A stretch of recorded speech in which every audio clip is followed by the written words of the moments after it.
everyone, welcome back to Two Idiots Review. I'm Caleb. And I'm Hannah. And we saw Ant-Man. We did. And now we're going to talk about it. We'll do a non-spoilery at first, and then we'll kind of dig into it a little bit. It was really good.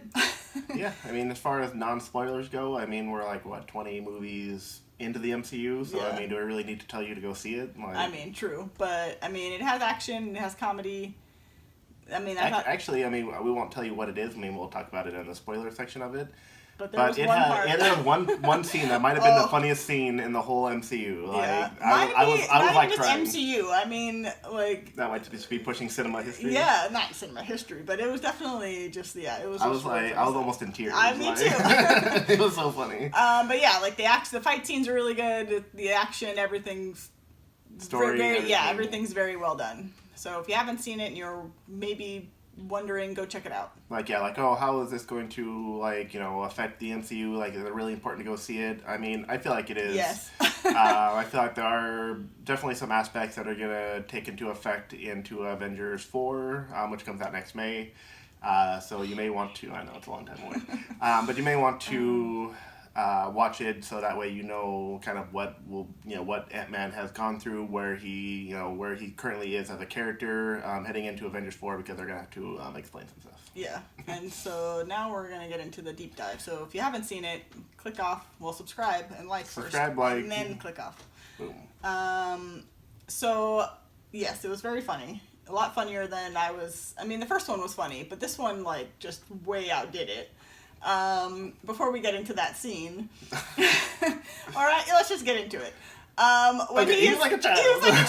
He was child size, and he was running in the hall with the sweatshirt on, and the whole theater's laughing, but then they had kind of died down, and we just kept going. I could not, because every time they showed him, I just could not get a hold of myself. I was dying. In tears. Yeah, I was literally just oh my gosh, and everybody else had died down, and we were still just laughing. I was trying to muffle it, put my shirt up over my mouth. I was laughing. That was a golden scene. It was so funny. That was definitely probably the funniest scene in the MCU. It was gold. It was, and then he hops into the van and he's like, "Hey there, little tiger," or whatever. And I was just, you want a juice box? And he's just I was do you have one?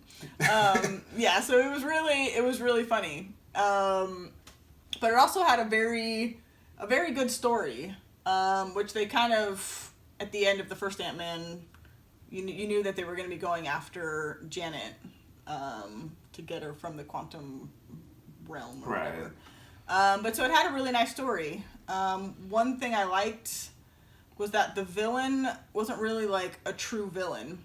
In the movie, I never really felt like she was just I'm doing this because I want power and because I'm trying to take over the world. She was doing it because she was trying to save herself. It wasn't just I hate everyone and I'm going to go and do all these bad things. No, she was doing these things to save herself. So I kind of liked that there was it wasn't just we just had Thanos trying to take over the world. I feel like it was nice that we didn't have somebody else who was trying to take over the world. He's trying to save the universe by wiping out half.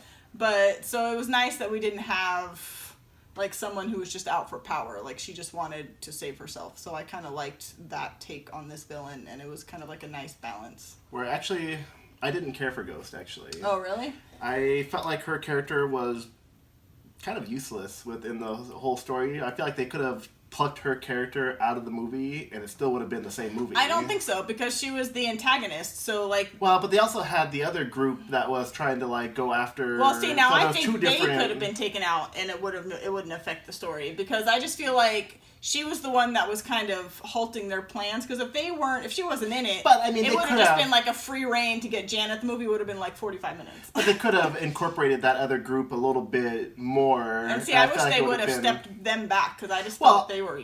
I'm not saying they should have taken Ghost out. I'm just saying I feel like her character, her story was very... it just felt useless to me. I felt like her story and her character with her abilities could have been a little bit more interesting, and I just feel like they didn't really deliver on it. But that's just my opinion on it. But I guess it just depends on what you were expecting out of her. Because I just thought the take that they took, where she was just trying to save herself I mean, was like an interesting and different take than we've had in any of the other Marvel movies. Everybody else is like, I want to. Well, I will say this, that it did kind of break the Marvel mold, so to speak, as, you know, it wasn't just a typical, like, oh, the heroes are trying to stop the villain from doing something. It was almost kind of like the other way around, where the heroes were trying to do something, and then she was trying to interfere for her own reason. So, I mean, in that aspect, I did like it. It was kind of refreshing that it was different than how Marvel usually structures their movies. Yeah, it wasn't necessarily like a good versus evil, like trying to say, it was just like they were trying to get the Janet, heroes had a goal this time, and then the villain was trying to interfere. So I kind of liked that. But I don't know. There was just something about Ghost that I feel like it just didn't hit on me. It just didn't, you know, resonate with me very much. I felt like her character was kind of useless, and it could have been done better. Like, I don't have specifics on, like, oh, they should have done this to make it better. It was just, I don't know, it just didn't do it for me. But I liked, well, first of all, I'm a huge fan of Michelle Pfeiffer. So when they were cast her as Janet, I was like, oh my gosh. And first of all, that woman does not age. She looks the exact same. So when they were doing like the flashback, I like leaned over and I was like, I don't think they had to do the de-aging process. And then when they showed her in present time, I was like, man, they had to like, I feel like they had to age her up to match her a little more with Michael Douglas, because she looks like so good. So I was like, they were trying to like balance her ages, I feel like, more around him, because they were like, oh shoot, we have to do this. But I mean, she was a nice addition. I mean, I wish there was more of her in it. That was like one of the things I would have liked to have seen. She didn't really get incorporated until like the very end, essentially. Yeah, so I would have liked to have seen. So I would have liked to have seen a little more of her in it. But you know, I liked that. Well, the where the movie picks up, it's like it starts 2 years after Civil War, so like he's almost done with his, because like when we found out in Infinity War that he was on like house arrest. Yeah, him and Hawkeye had taken house arrest. So then this movie like takes place like just basically right before Infinity War, so he's almost done with his house arrest. Hawkeye wasn't in it. We were talking before the movie. I was like, I hope Hawkeye kind of shows up in it. But so I liked some of the additions. I liked the head of the FBI guy that was like, oh, how did you do that? Like all intrigued with his magic with like and the card stuff. trick and Yeah. all that. I thought he was really funny. He, I liked that little dynamic. He's always like running back to check and fighting. Every time he was in the house, he's like, I know you were out of the house. I don't. And, you know, of course, Luis is like... I mean, his storytelling is still, like, unparalleled and unmatched. But it was, yeah, so there was a lot of things that I liked about the movie. I was a little, I don't want to say, like, skeptical, because you never know with...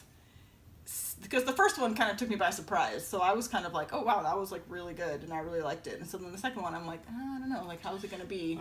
This one kind of went away from, like, the heist feel of it. Like, the first one was, like... Oh, yeah, like that one was definitely, like, more, like, specific, like, this is, like, a heist movie, and then this one was a little more... This one was just more of just, like, a standard superhero movie, so to speak. But now let's hop into the end credits scene. Oh, yeah, the ant playing the drums. Well, yes, that one. So, like, you know, for those of you, I assume you've watched the movie if you've gotten this far into our review. So, I mean, the end credit, you know, he goes into the quantum realm to, like, obtain healing particles for Ghost. Yes, and right before, like, as soon as she said it, I was all... That's going to come into play. Yeah, which I did not like. As soon as I heard it, too, I knew it. I was like, oh, man. Like, they said, like, oh, be careful of, like, the time vortex or something. Yeah, Janet was saying something about, like, oh, yeah, don't slip into that, because blah, blah, blah. And I was like, oh, that's going to come into play, or else they wouldn't have mentioned it. Which, I mean, I'm not a big fan of time travel, so, like, the thought of, like... You mean in, like, movies and TV, not in real life. Oh, in real life, it's fine. But, yeah, movies and TV, not so much. So, I mean, just... I don't know. It depends on how they incorporate it and what they use time travel for. It's just I don't want them going and messing with the timeline of the MCU, because I don't want them to pull a Fox and just have their previous 19 movies like not ever happened, or like just be like completely worthless at that point. Yeah. So I'm trusting Marvel. I mean, they haven't let me down yet, but I'm hoping that they use time travel very sparingly, and to the point that that the superheroes like understand that they don't want to step on a cockroach in the past and like change everything in the future. So I hope they do something along those lines where even if they go into the past, they're making a real effort to not change anything, because I don't want, like I said, I don't want those 19 movies to be non-existent. Yeah, so he goes into like the quantum realm, and then so I had predicted beforehand that it was going to be like his daughter and like ex-wife were going to disappear, and Hank. I figured Hank would. But I thought that I figured that Hope was gonna, because I know like I think she's already said that she's in Avengers 4. So I thought like she was gonna have like more of a role in that, and it turns out she's not, because she disappeared too. So I was like, oh, she's gone too. I was like, okay, that's not what I was that family didn't have the odds. I mean, 1 in 2, you have a 1 in 2 chance, and all 3 of them in the family got taken. So it's like, you guys really did not have. That probably means that Scott's daughter survived. I don't know, there's probably a family of 3 out there somewhere. Like, whew, like we scraped by on that one. But then even on the second end credit scene, which was more just like a comic relief at that point. Was interesting was that the TV showed that there was like no broadcast or something like that, like a state of emergency or whatever it was. So it showed that like TV obviously isn't still resuming with half the population gone. So it kind of was kind of, at least not yet, because I feel like that's like when it just happened. So there was probably like everything is chaos gone, and then eventually I feel like they'll come back and be like, we don't know what's going on. Yeah, so it was interesting. Like that's like the first thing you see is that TV, and I was like, oh geez, like there's no broadcast, like everything is kind of going to be descending into chaos, and then all of a sudden they pan over and there's the ant playing drums, and then you laugh, and then it's But yeah, so I mean, I actually thoroughly enjoyed it. We'll probably see it a second time. Yeah, well, might as well. Yeah, I mean it's free, so we have Movie Pass. So yeah, so if you have any thoughts, comments on this movie, please let us know in the comments. Follow us on all the social medias. We're going to be doing a couple other reviews and reactions coming up, so look out for that. I think that's it. So thanks for watching.